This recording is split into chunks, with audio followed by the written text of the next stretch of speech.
Hey guys, and welcome back to my channel. For those who are new here, my name is Sierra and I'm currently 35 weeks, 1 day pregnant with our second little girl.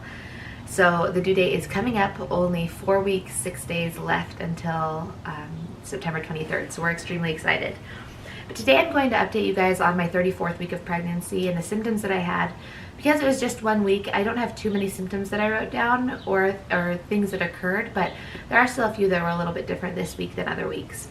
So the first symptom that I wrote down is that I was feeling sick and like cold symptoms.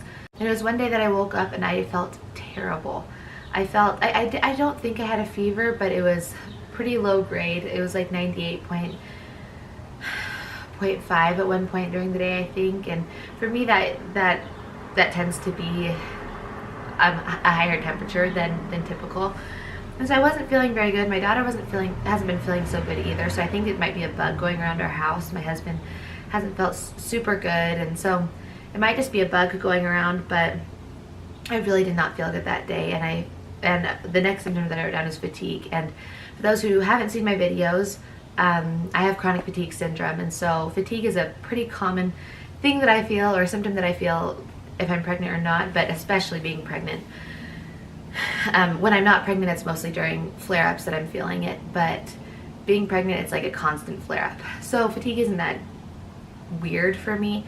However, that I wrote it down, I guess that I was feeling pretty tired and worn out, especially not feeling good. And I still feel it like in my throat and a stuffy nose, and I got some headaches last week, which I've had during pregnancy, but anyways, it just wasn't the most comfortable week that I've had.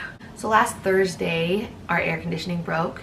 And we don't live in a place where it gets extremely hot or extremely humid or extremely dry, but it still was getting up into the 90s last week. And when our air conditioning broke, we were like, oh man, let's go figure something out. Let's try to we live in an apartment, so they should be able to fix it. And they haven't been able to fix it yet. It's Monday. I think they're gonna come fix it today. I really hope so. They've brought in one of those window, what do they call it? One of those window things. You put the air conditioner in the window. I don't remember what it's called.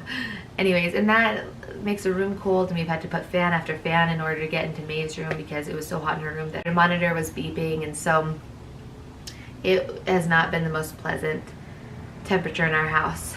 Once we got this a couple nights ago, this window air conditioner thing, it has helped a lot more than it had been in the house, but still I'm ready for cooler house right now. Last week I was extremely emotional, and there was one night that I just could not stop crying for I feel like it was a couple of hours, and it's just, I know a lot of it is pregnancy hormones, obviously, and probably just in one thing, you have one thing happen and then it just triggers just your emotions, and then another thought comes into your head. I don't know. That's how that night was, and so it was pretty rough emotionally. And then the next day I was kind of in a cloud from crying so much for a little bit, and the day got better. But yeah, last week was not the most comfortable, I'd say.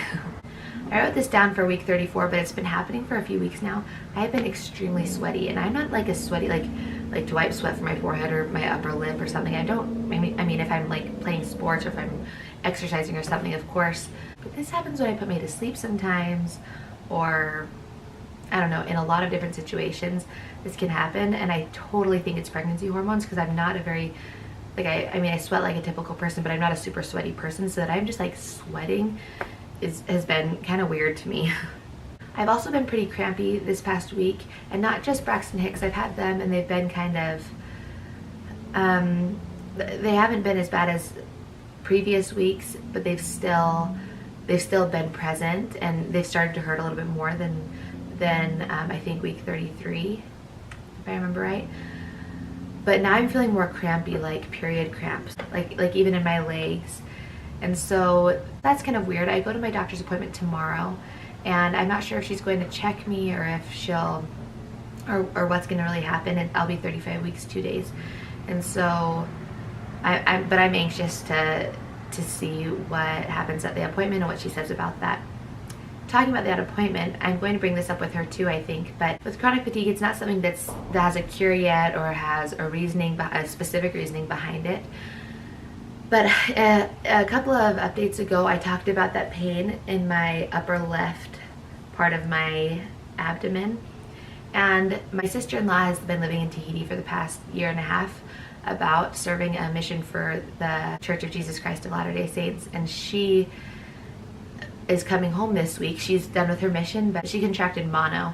And they say sometimes with chronic fatigue, it can start off with mono and then the Epstein-Barr virus and blah, blah, blah. Anyways, I was looking up about mono, and it talked something about the spleen, and I was like, my husband was like, you should look up to see where that is in the body, because, I mean, who knows where the spleen is? And I looked it up, and that's where the spot is that I'm hurting. It's on the upper left part of your abdomen underneath your ribs.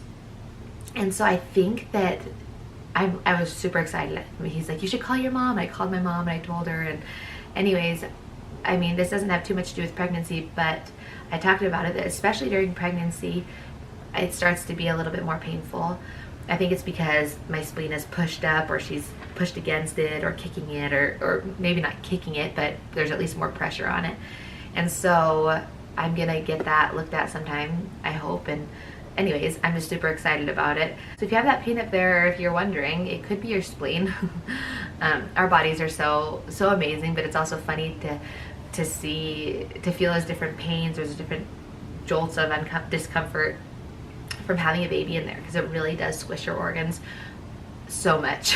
Anyways, that's all for this week in this update. I'll try to do another update next week for 35 weeks, and I'll be able to update you on my appointment tomorrow. Anyways, thanks for watching. Subscribe and hit the notification bell so you can see when I post more videos, and I'll see you guys next time. Bye.